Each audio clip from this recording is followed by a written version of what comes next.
Here's a quick overview of the debug assignment, and I'm going to be using code blocks, but it will be pretty similar on Visual Studio. So with this, we'll be using the basic debugging tools. Click on this to get to the code.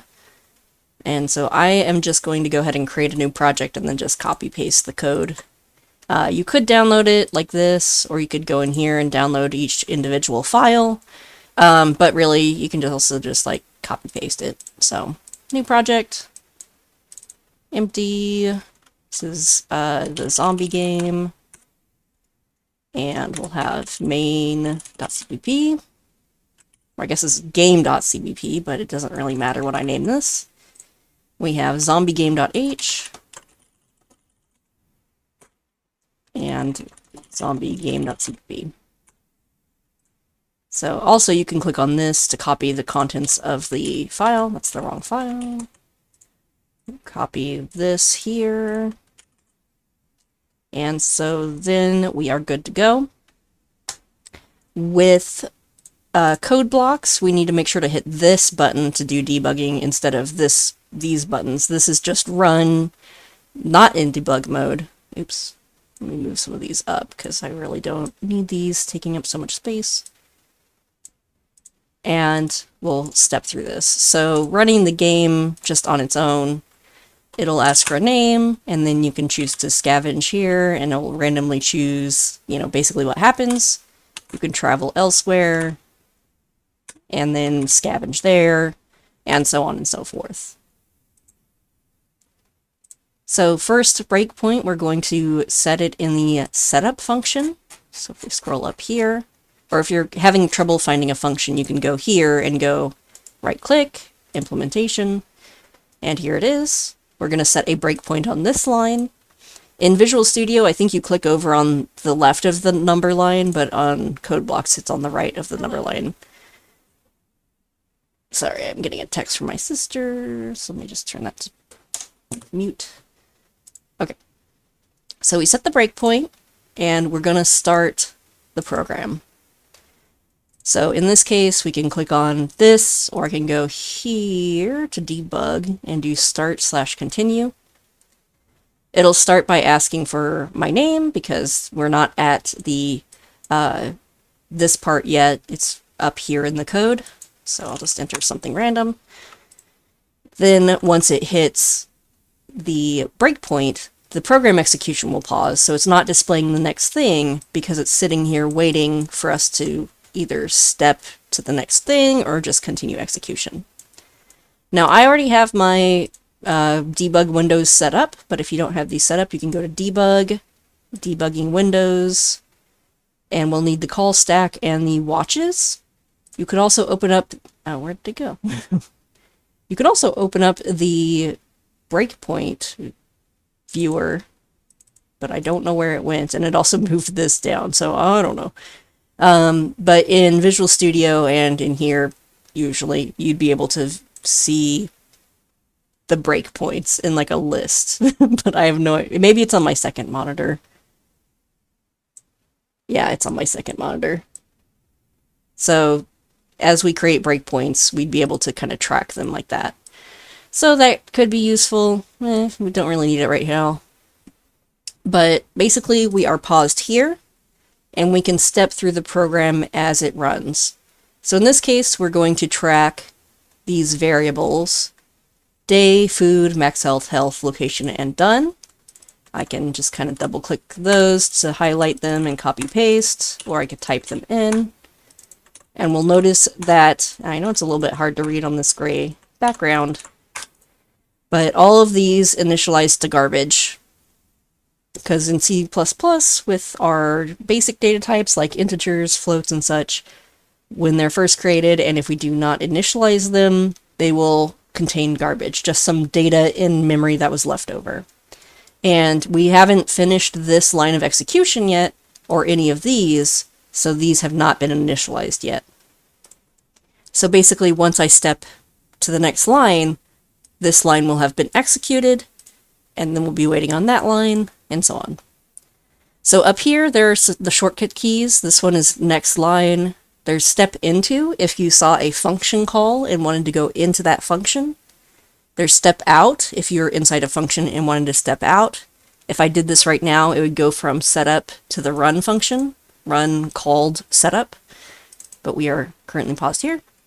You can also go to the debug menu if you just don't remember the shortcuts or what the icons mean, because sometimes they can be kind of weird. Move my pigeon window out of here.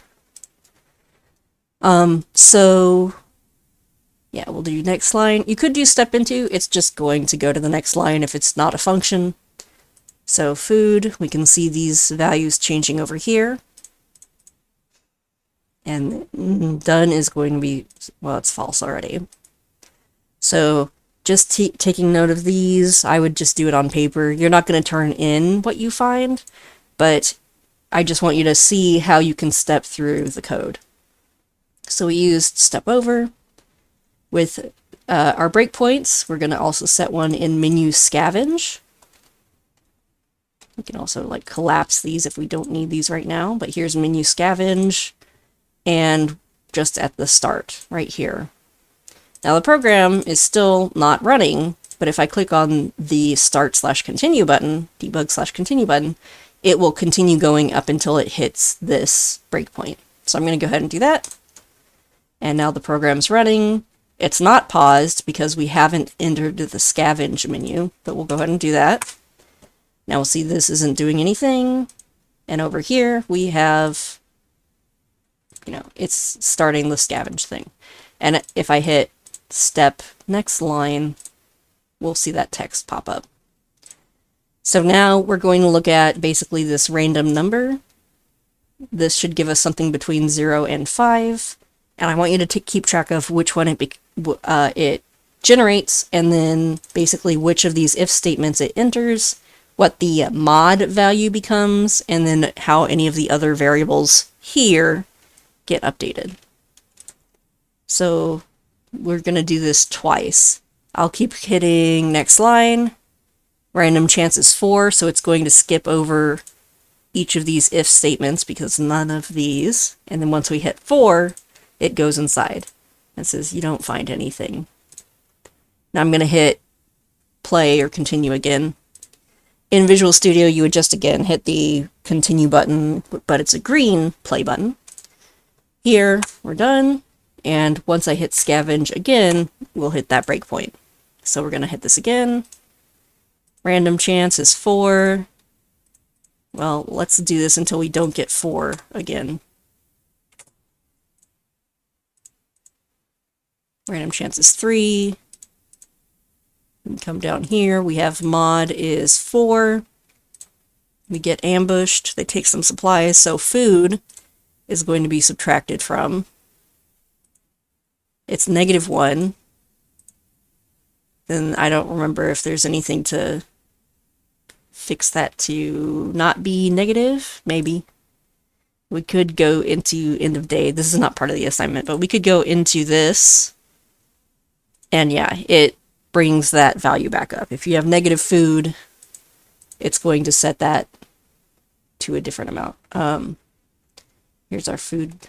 Yeah, that's if food is greater than 0, if food is 0 or less than, it'll say you're starving. And then over here, it'll make sure that we don't have a -1 food. It'll turn it back to 0. And same for the other stats. So we observe how that flows into the different if statements. Then next we're going to look at call stack. So we'll need to, let's see, go back to the setup. So if we close the program and rerun it,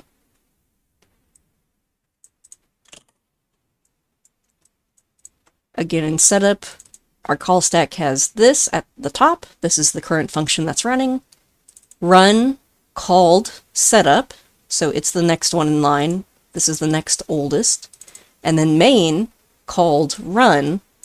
So that was the very first step. The program started, main gets executed automatically, main called run, run called setup, and that's how we got to where we're at. And let's also go to end of day. Did I accidentally type something? Did not mean to. End of day. We will put a breakpoint here. play. It's waiting for us to choose what we're going to do. We'll skip over that one, and now we're in end of day. And what functions lead to this? We have end of day. End of day was called by menu main right here. So basically once you do your scavenger move, it then ends the day.